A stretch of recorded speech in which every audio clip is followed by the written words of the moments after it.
नमस्कार, स्वागत है आपका न्यूज 24 में। मैं हूं आपके साथ दिव्या अग्रवाल। देश और दुनिया की तमाम खबरों के लिए आप देख रहे हैं न्यूज 24। वक्त हो चला है सुपर 50 खबरों का।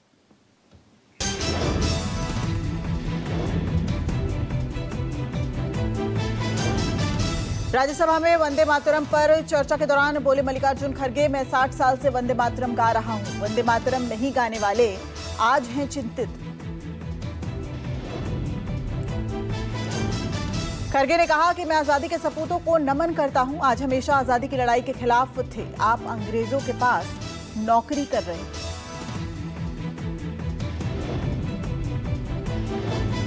मल्लिकार्जुन खड़गे ने कहा कि पीएम मोदी नेहरू जी के अपमान का मौका नहीं छोड़ते। आप कांग्रेस को बदनाम करने का काम करते हैं।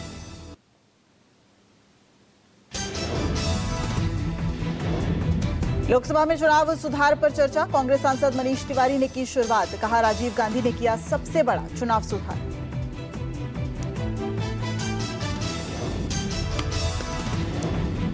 मनीष तिवारी ने कहा, यह दुर्भाग्यपूर्ण है कि यहां कई सदस्यों को भारत के चुनाव आयोग की निष्पक्षता पर उठाने पड़ रहे हैं सवाल। लोकसभा में अखिलेश यादव ने रामपुर उपचुनाव का उठाया मुद्दा। कहा, चुनाव आयोग से निष्पक्ष चुनाव की थी उम्मीद। चुनाव आयोग क्यों नहीं है निष्पक्ष? अखिलेश यादव ने कहा, चुनाव बैलेट पेपर से होना चाहिए। बड़े देश बैलेट पेपर से करा रहे हैं चुनाव।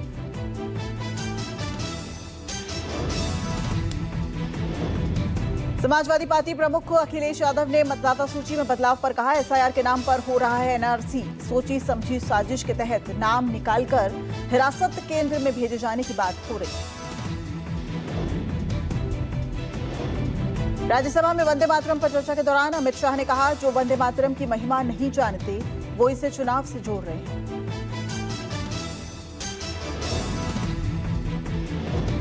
अमित शाह ने कहा कि जिनको आज वंदे मातरम पर चर्चा क्यों हो रही है समझ नहीं आ रहा, उनको अपने समझ पर विचार करने की है जरूरत।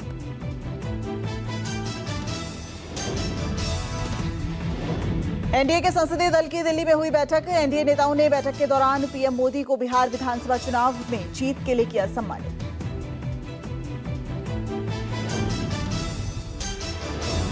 लोकसभा और राज्यसभा के एनडीए सदस्य बैठक में रहे मौजूद। पीएम मोदी ने एनडीए सांसदों को किया संबोधित। बैठक में कई अहम मुद्दों पर हुई चर्चा।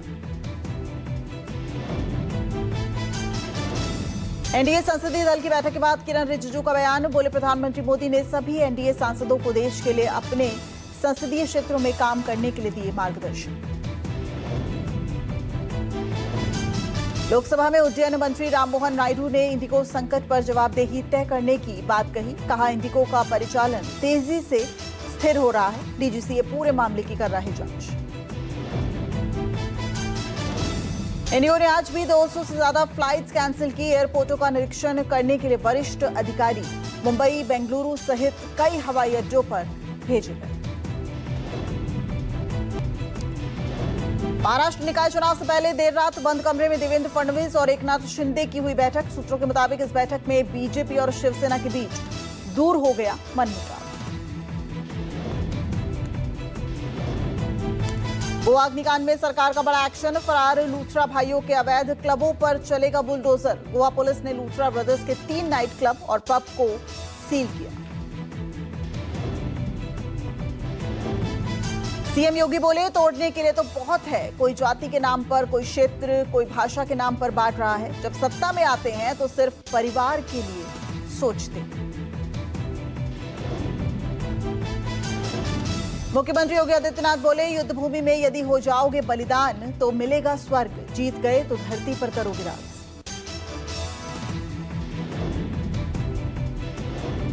सीएम योगी का बयान। हम सिकंदर को क्यों कहें महान, हम महाराणा प्रताप, छत्रपति शिवाजी, जनरल विपिन रावत को क्यों नहीं कहते महान।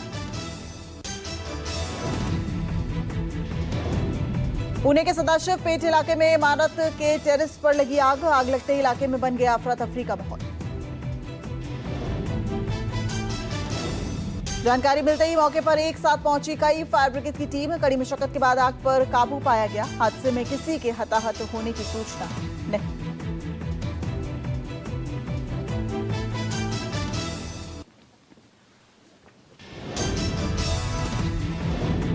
संभाजी नगर में तेज रफ्तार कार हुई आउट ऑफ कंट्रोल, टकराने के साथ ही एक्सयूवी में आग लग गई। समृद्धि एक्सप्रेसवे पर हुआ बड़ा हादसा।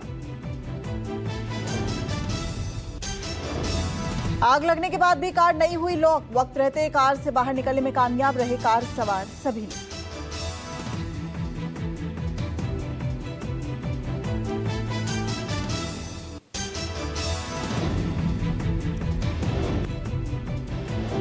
जम्मू कश्मीर के पुंछ जिले में बालाकोट और मेंढर सेक्टर में नियंत्रण रेखा पर विस्फोट। जंगल में आग से बारूदी सुरंगों में विस्फोट। आग और धुएं का फायदा उठाकर आतंकियों की घुसपैठ करने की आशंका। सीमा पर सुरक्षा बल और सेना ने बढ़ा दी है गश्त।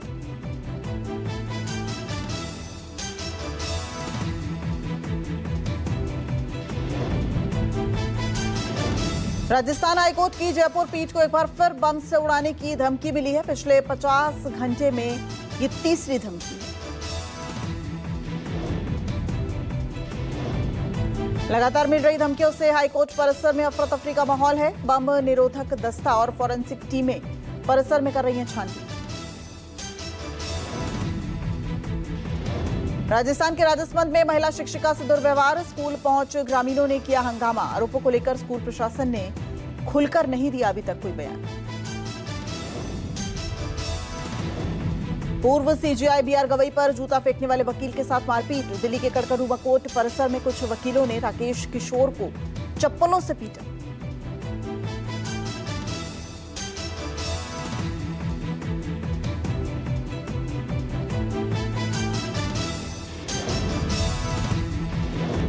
गुजरात दौरे पर पहुंचे अरविंद केजरीवाल ने एक्स पर किया पोस्ट। गुजरात सरकार ने मुझे जेल में बंद किसानों से मिलने की नहीं दी इजाजत।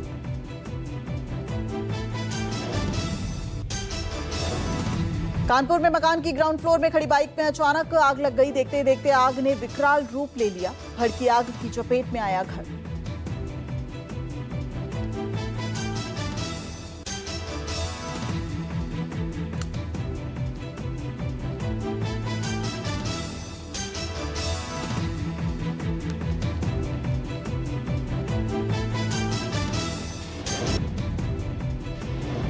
मेडिकल इंश्योरेंस रिफंड के नाम पर ठगी करने वाले साइबर गिरोह का भंडाफोड़ हो गया। दिल्ली पुलिस की साइबर टीम ने 4 आरोपियों को किया है गिरफ्तार।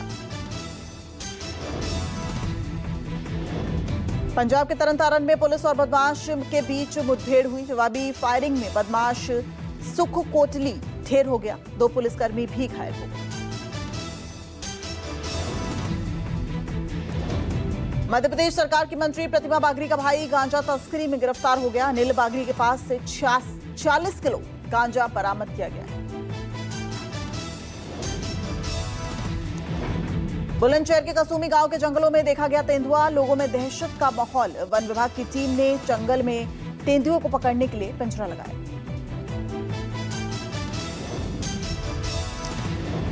उत्तर प्रदेश के वाराणसी में बांग्लादेशी और रोहिंग्या की चेकिंग के लिए लगाया 7 दिवसीय कैंप। सभी संदिग्ध लोगों के कागजातों की होगी जांच पड़ताल। मुर्शिदाबाद में मस्जिद निर्माण के लिए खूब मिल रहा है चंदा। सिर्फ क्यूआर कोड स्कैन के जरिए अब तक करीब 93 लाख रुपए का चंदा मिल चुका है। अभी तक 3 करोड़ से ज्यादा का चंदा मिल चुका है। भोपाल में परफॉर्मेंस के दौरान गिरे famous singer Mohit Chauhan. Lighting से पैर टकराने के कारण स्टेज पर गिर पड़े। नादान परिंदे सॉन्ग गाते समय हुआ हादसा। मशहूर कॉमेडियन कपिल शर्मा के कैप्स कैफे कनाडा में फायरिंग करने वाले शूटर्स की पहली बार तस्वीरें सामने आई हैं। दोनों शूटर पंजाब मूल के बताए जा रहे हैं। भारत और दक्षिण अफ्रीका के बीच 5 मैचों की T20 सीरीज का आज खेला जाएगा पहला मुकाबला। शाम 7 बजे से कटक के बाराबती स्टेडियम में मैच होगा।